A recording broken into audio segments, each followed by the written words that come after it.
దయాకర్ గారు మీరు ఉందిగా, మీరు చెప్పండి ఏమిటి ఈ కోడి చెరువు గొడవ మీద అసలు ప్రభుత్వ వైఖరి ఏమిటి? ఊళ్ళో ఎక్కడెక్కడ ఎఫ్టీఎల్ ఉన్నా కూడా అడావుడిగా వెళ్ళి నోటీసులు కూడా ఇవ్వకుండా భవనాలు కూల్చేశారనేటువంటి అభిప్రాయం ఉన్నటువంటి నేపథ్యంలో వారం 10 రోజులుగా దీని మీద రచ్చ నడుస్తున్నా మీరు ప్రభుత్వం ఎందుకు స్పందించలేదు? గతంలో కేటీఆర్ గారి ఒక్క నిమిషం, గతంలో జరిగింది కదా జన్వాడేనా, ఏం జరిగింది అప్పుడు? కేటీఆర్ గారి పంపించి దాన్ని ఏదో కొలతలు తీసుకొని కూల్ చేస్తాము జేసీబీ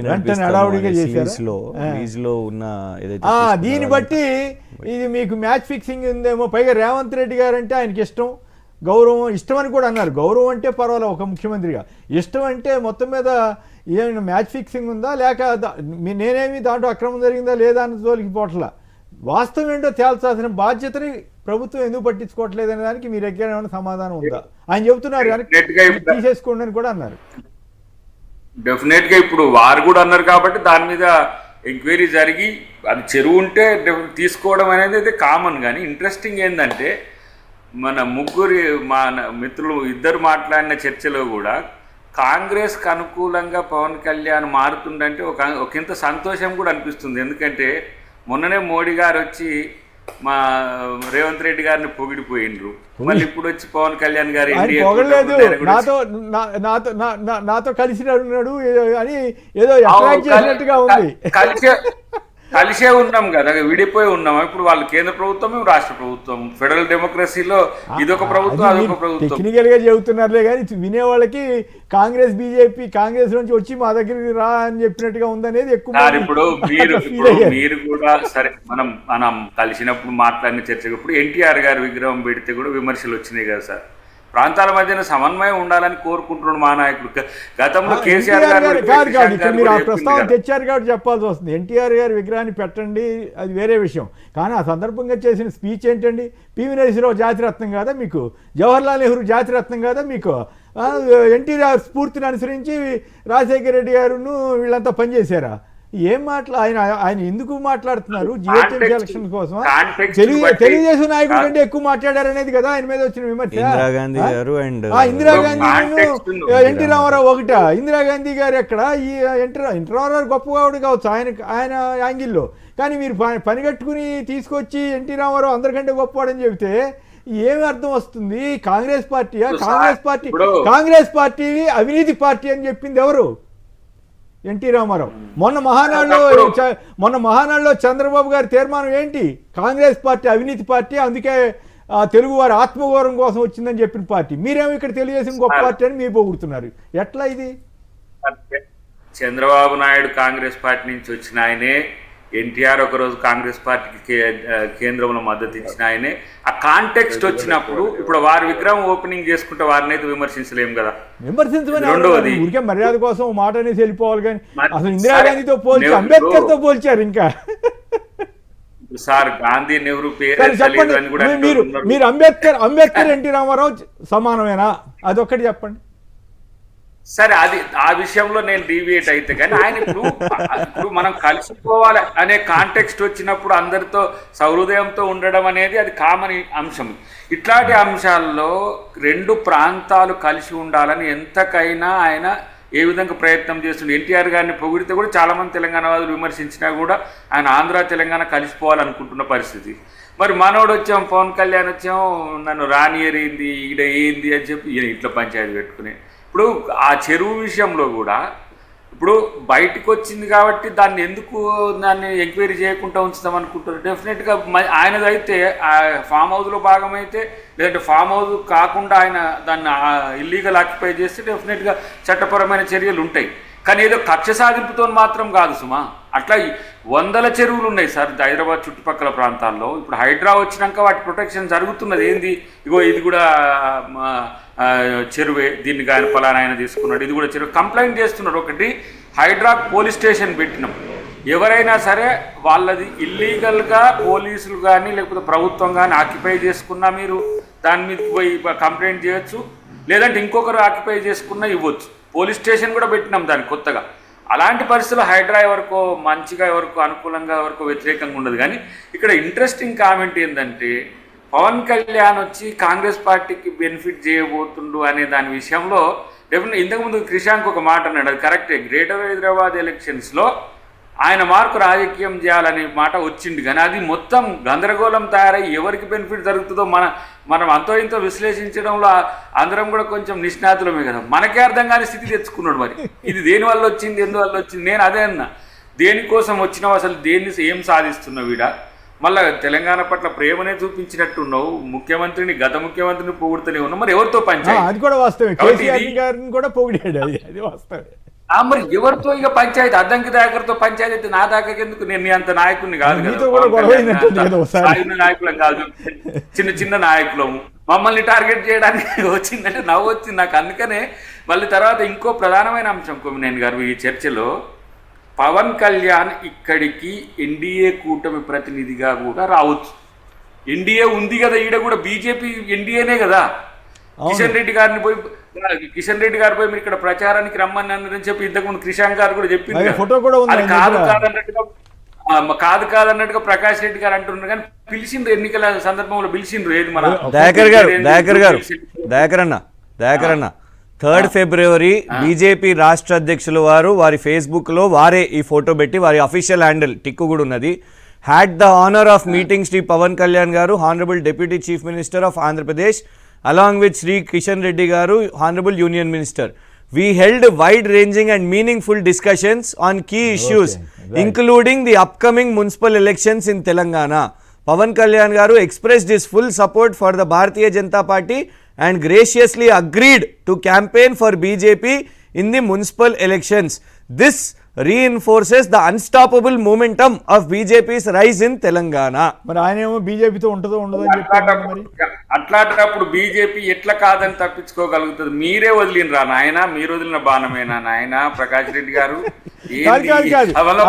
కాదు, ఇక్కడ తెలుగు రాష్ట్రాల్లో తమాషా రాజకీయాలు ఉన్నాయి, నడుస్తున్నాయి కదా. మీరు ఏమనుకోకపోతే దయాకర్ గారు, చంద్రబాబు గారు, లోకేష్, మన రేవంత్ రెడ్డి గారి మధ్య ఉన్న ఆత్మీయ బంధం, కాంగ్రెస్ తెలుగుదేశం మధ్య ఉన్న బంధం, ఇవన్నీ పరోక్షంగానేమో కాంగ్రెస్కి, తెలుగుదేశం జెండాలు, గాంధీ భవన్లో తెలుగుదేశం జెండాలు కూడా చూసాం కదా, ప్రత్యక్షంగానేమో బీజేపీ తోటి. సో తెలంగాణకు వచ్చేసరికి తెలుగుదేశం పార్టీ మీకే సపోర్ట్ చేసేటట్టుగా ఉంది కదా. మొన్న ఎన్టీఆర్ విగ్రహావిష్కరణ సభ చూసినా కూడా ప్రత్యక్షంగా బీజేపీతో పొత్తు పెట్టుకుంటారా లేదా అన్నది ఇంకా డిసైడ్ చేయలేదేమో. లేదు, పవన్ కళ్యాణ్ గారు ఒప్పుకుంటే కూటమి కొంత డివిజన్ అవ్వాలి, తెలుగుదేశం కాంగ్రెస్కి లేదా జనసేన వాళ్ళేమో బీజేపీకి. అట్లాంటి పరిస్థితి ఉందా, లేదా పరోక్షంగా ప్రత్యక్షంగానేమో బీజేపీ వాళ్ళకి అనుకూలంగా చెప్పి పరోక్షంగా మీకు సాయం చేస్తారా అనేది ఒక చర్చ. సాఫ్ట్ కార్నర్ ఏంది సార్? ఒకటి, వారు గతంలో చంద్రబాబు గారి నాయకత్వంలో రేవంత్ రెడ్డి గారు పనిచేయడం వల్ల కూడా, అది చంద్రశేఖరరావు గారి నాయకత్వంలో కూడా రేవంత్ రెడ్డి గారు పనిచేసిండ్రు, వారిని సూచిస్తలేరు. ఎవరు కూడా చంద్రబాబు గారి సాన్నిధ్యమే ఎక్కువ ప్రచారం చేస్తుంది. కానీ నేను అంటున్నది ఏంటంటే, ఈరోజు వైసీపీ సీనియర్ నాయకులు కూడా కాంగ్రెస్ అంటే ప్రేమతో ఉంటారు సార్. ఎందుకు? రాజశేఖర రెడ్డి గారి యొక్క పరంపర కాబట్టి చాలామంది కాంగ్రెస్ పార్టీ అంటే అభిమానంతో, ఖమ్మం కానీ లేకపోతే మనకు భద్రాచలం ఆ ప్రాంతం నుంచి ఎప్పుడు మాకు సానుకూలంగా మాట్లాడుతుంటారు. కాబట్టి ఇక్కడ కొంతమందినో ఒకరి ఒపీనియన్ అనేది కాకుండా కాంగ్రెస్ పార్టీ ముఖ్యమంత్రిగా ఆయన కాంగ్రెస్ పార్టీ ఏ విధంగా వ్యవహరించాలని అది వ్యవహరిస్తున్నాడు. వ్యక్తిగతంగా అందరితో మంచుకుంటున్నాడు. ఎందుకు? గిల్లి గజ్జాలకు పోవడం వల్ల వచ్చిన లాభం ఏంది? ఇప్పుడు నేను ఇక్కడ కూడా పవన్ కళ్యాణ్ గారు కూడా, మీరు ఎవరో మిమ్మల్ని వ్యతిరేకించే వాళ్ళని తిట్టేది పోయి వచ్చి ప్రభుత్వం మీద వ్యతిరేకత లేకపోతే పార్టీల మీద వ్యతిరేకత. కాంగ్రెస్ ని కూడా ఏం అనలేదులేండి ఆయన, కాంగ్రెస్ ని అనలేదు, బీజేపీని అనలేదు, బీఆర్ఎస్ ని కూడా ఎవరు మీ జాగీరా అని ఎవరిని అన్నారు చెప్పండి? జాగీరా అని మళ్ళీ వీరు కూడా అన్నారు కదా. అసలు జాగీరా ఎవరు జాగీరా అని అంటే కేవలం కాంగ్రెస్ అనే కాదు కదా ఆయన ఉద్దేశం. ఆయన అనేసరికి మా ప్రభాకర్ గారు నడుస్తూ ఉంటాయి కదా రాజకీయాల్లో. ఒక్క నిమిషం, రైట్, ఒకరెవరు లైన్లో ఉన్నారు. మన దుర్గా ప్రసాద్ గారు, కాకినాడ. దుర్గా ప్రసాద్ గారు నమస్కారం, మాట్లాడండి సంక్షిప్తంగా. సార్, ఇప్పుడు నేను పవన్ కళ్యాణ్ సపోర్ట్ చేయట్లేదు. పవన్ కళ్యాణ్ గారు రావడం వల్ల చేసినా తప్పు లేదు మిత్రమా, చేసినా తప్పు లేదు, అభ్యంతరకరంగా మాట్లాడొద్దు అంతే. ఆయన ప్రశ్నిస్తాను అంటున్నారు. ఎప్పుడైతే ప్రశ్నిస్తాను అన్నారో అధికారంలో ఉన్న కాంగ్రెస్ పార్టీ కానీ బీఆర్ఎస్ వాళ్ళు వీళ్ళందరూ కూడా ఎలక్ట్ గా ఉండి ప్రజలకి సేవ చేయడానికి ట్రై చేస్తారండి. Okay, 100% పవన్ కళ్యాణ్ కి భయపడని కాదు, ఆయన ఎక్కడ వస్తారని చెప్పేసి కాంగ్రెస్ పార్టీ అధికారంలో కాంగ్రెస్ పార్టీ ఎలక్ట్ గా ఉంటది. ఏ తప్పు చేయదు, ప్రజలకి దగ్గరగా చేరుగా బీఆర్ఎస్ కానీ కవిత పార్టీ వాళ్ళు కానీ ఎవరైనా సరే ప్రజలకు సేవ చేయాలని కోరుకుంటారండి. దీనివల్ల right Pawan right Kalyan okay రావడం ఓకే మీ వల్ల పాయింట్ అర్థమైంది. కానీ ఆయన ఏమి తెలంగాణ ప్రజలకు కానీ తెలంగాణ ప్రభుత్వానికి ఏమి సలహాలు ఇవ్వాలి, ఆయనకి తోచిందేదో ఆయనకి గందరగోళంగా మాట్లాడుకుని లేరు, అది వేరే విషయం. హనుమాన్ సింగ్ గారు ఖమ్మం నుంచి. హనుమాన్ సింగ్ గారు నమస్కారం, మాట్లాడండి సంక్షిప్తంగా. సార్ అక్కడ ఉన్న ప్రజలకు నమస్కారం సార్. నమస్కారం సార్, ఇంతమంది మహానాయకులు 3 పార్టీ వాళ్ళు ఉంటేనే వాళ్ళే ఒక్కరు వెళ్ళిపోతుంది. అక్కడ ఒక పక్క కవితక్క పెట్టిన పార్టీ వాళ్ళ కాదు, పవన్ కాంగ్రెస్ కూడా ఉంది. వస్తాడు 2 రోజులు మీటింగ్ పెడతారు, వెళ్ళిపోతారు. ముందొచ్చేది ఒక 2-3 ఓట్లు వస్తాయి, మా అంటే 10 వస్తాయి. అంత నుంచి అది హైదరాబాద్ లో మాత్రమే ఆ కొద్ది గొప్ప ఇక్కడ మందిని చూసి ఏదో ఆവശ്యపడ్డారు కానీ ఏ జిల్లాలో ఉంది ఆయన వర్గం, ఏ జిల్లాలో? Right okay okay right thank you. Right Prakash గారు చెప్పండి, కోడిచేరు విషయంలో మీ పార్టీ వైఖరి ఏమిటి? నిజంగానే రేవంత్ రెడ్డి గారు ఇంతవరకు దాన్ని టచ్ చేయలేదు కదా, మరి ఇప్పుడు ఏమైనా టచ్ చేసే అవకాశం ఉంటుందా? అసలు సర్వే చేసి వాస్తవం ఏంటో చెప్పడం అంతే.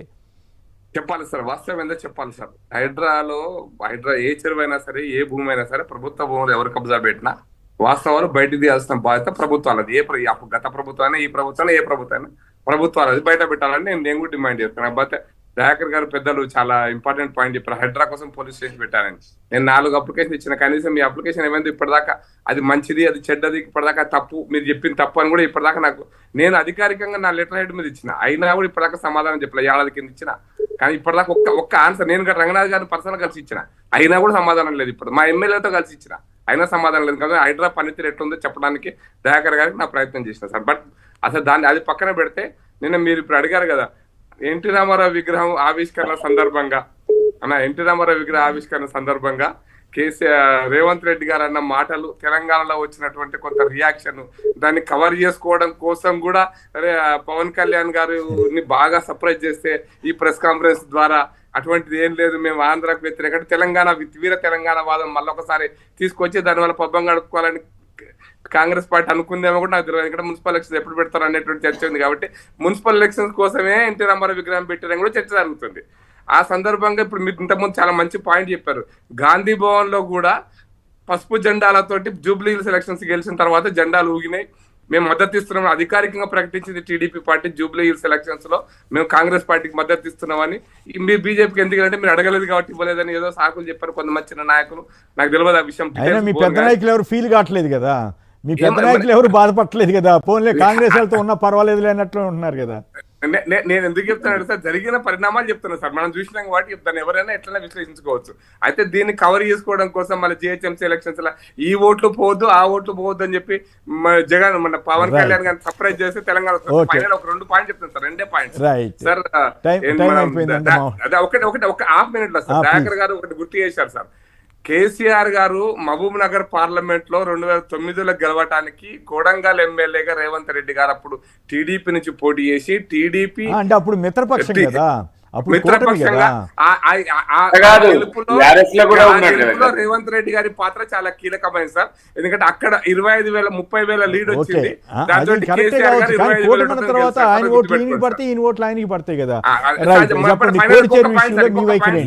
ఒకటే పాయింట్ సార్, పవన్ కళ్యాణ్ గారు మొన్న నేను కూడా పోయాను సార్, నేను కిషన్ రెడ్డి గారు అప్పుడు ఎయిమ్స్ హాస్పిటల్లో రివ్యూ మీటింగ్ అయిన తర్వాతనే మేము ఇద్దరం కలిసే కార్లో పవన్ కళ్యాణ్ ఇంటి దాకా పోయినాము. నా పని మీద పోయినా. బట్ విషయం ఏంటంటే ఆడ చాలా వారు హైదరాబాద్కి వస్తున్న సందర్భంగా మున్సిపల్ ఎలక్షన్స్ గురించి ఏమన్నా సహాయం చేస్తారా అనే దాని మీద చర్చించడం. కానీ అది యాదృచ్ఛికంగా ఒక చేస్తారా చేయరా, బీజేపీకి చేస్తారా కాంగ్రెస్ చేస్తారా? వాళ్ళు ఇప్పుడు ఆయన ఎవరికి మద్దతు ఇస్తారు? వాళ్ళు సహజంగా ఇస్తే బీజేపీకి ఇస్తారు, లేకపోతే వాళ్ళు పోటీ చేసుకుంటారు సార్. Right okay. 2 అంశాలు సార్. తెలంగాణ రాష్ట్ర ఏర్పాటును మేము పార్లమెంటు ప్రక్రియతో ఆర్టికల్ 3 ప్రకారం తెచ్చుకోవాలని ఆనాడు స్పష్టంగా అందరం అదే లైన్ తీసుకున్నాం బాబాసాహెబ్ అంబేద్కర్ గారి స్ఫూర్తితో. అలాంటి తెలంగాణ రాష్ట్రానికి మీరు వచ్చి మా ఆవిర్భావ దినోత్సవం రోజు మీరు ప్రాంతీయవాదం ఉగ్రవాదంతో సమాధం అనడం, నువ్వు మా తెలంగాణ వాదులను అందరినీ కూడా ఉగ్రవాదులు అన్నట్టే. నంబర్ 1. నంబర్ 2, అసలు సందర్భం లేకుండా వారు మన మధ్య కూడా లేరు.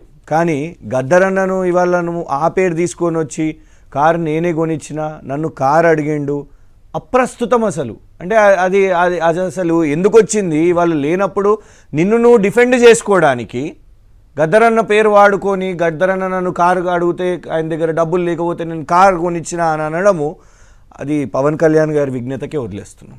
రైట్. కోడిచెరు విషయంలో గవర్నమెంట్ వాళ్ళు ఉన్నారు, గవర్నమెంట్ వాళ్ళు హైడ్రా విషయం మీద కంప్లైంట్స్ రాకపోయినా కూడా పోతారు, పేదల ఇళ్ళ మీద అయితే పోతారు. సెలెక్టివ్ అప్రోచ్ అనేది ఉంది అని స్పష్టంగా అర్థమవుతున్నది కదండి. కాంగ్రెస్లో ఉన్న పెద్దలు అదే ఏరియాలో ఎన్నోసార్లు చెప్పినాం, పొంగులేటి శ్రీనివాసరెడ్డి గారికి, పట్నం మహేందర్ రెడ్డి గారికి ఉంది. ఇవాళ పవన్ కళ్యాణ్ గారి మీద కూడా యాక్షన్ లేదు అంటే సెలెక్టివ్ అప్రోచ్. అదే కాదు, వాస్తవం ఏంటో చెప్పాల్సిన బాధ్యత ఆయన ఏకంగా నిన్న ఇండైరెక్ట్ వార్నింగ్ కూడా ఇచ్చిండు. సెక్షన్లు చెప్తున్నాడు, ట్రెస్ పాసింగ్ అవుతుంది, క్రిమినల్ ట్రెస్ పాసింగ్ అవుతుంది మీరు ఇందులోకి వస్తే అని ప్రభుత్వాన్ని ఛాలెంజ్ చేస్తున్నాడు. ఎందుకు ఇష్టం అన్నాడు సడన్ గా? సడన్ గా మరి ఈ ఆస్తులు అవన్నీ ఏమన్నా అవుతాయి కావచ్చు అని బ్యాలెన్స్ చేసుకోవడానికి ఇవన్నీ మాట్లాడి కూడా పొన్నం ప్రభాకర్ నాకు కాంగ్రెస్ లీడర్స్ అపాలజైజ్ చేయాలి అని ఒకవైపు నడుస్తున్నది, ఒకవైపు దయాకర్ గారి మీద అటాక్ నడుస్తున్నది, ఒకవైపు పొన్నం ప్రభాకర్ గారి మీద నడుస్తున్నది. కానీ రేవంత్ రెడ్డి గారిని మాత్రం సాఫ్ట్ గా మాట్లాడుతున్నారు, ఇష్టమని అంటున్నారు. అంటే బ్యాలెన్స్ చూడండి. అది ఏదేమైనా నిజంగా ఇది ఇంట్రెస్టింగ్ పాయింట్ మీరు చెప్పింది. రేవంత్ రెడ్డి గారు అంటే ఇష్టం, పొన్నం ప్రభాకర్ గారు అంటే అద్దంకి దయాకర్ గారు అంటే ఇష్టం లేదా? ఏమిటో తమాషాగా ఉంది నిజంగానే. ఖచ్చితంగా ఆంధ్ర తెలంగాణ రాజకీయాలకు గందరగోళంగా చేసే విధంగానే మేము పవన్ కళ్యాణ్ కూడా ప్రేమిస్తాంలేండి, ఏం వ్యతిరేకించాం ఆయన ద్వేషించినా సరే. రైట్. ఏదేమైనా జిహెచ్ఎంసీ ఎలక్షన్స్ లో ఏం జరగబోతుంది అనే దానికి ఇదంతా ఒక సంకేతంగా కనపడతా ఉంది.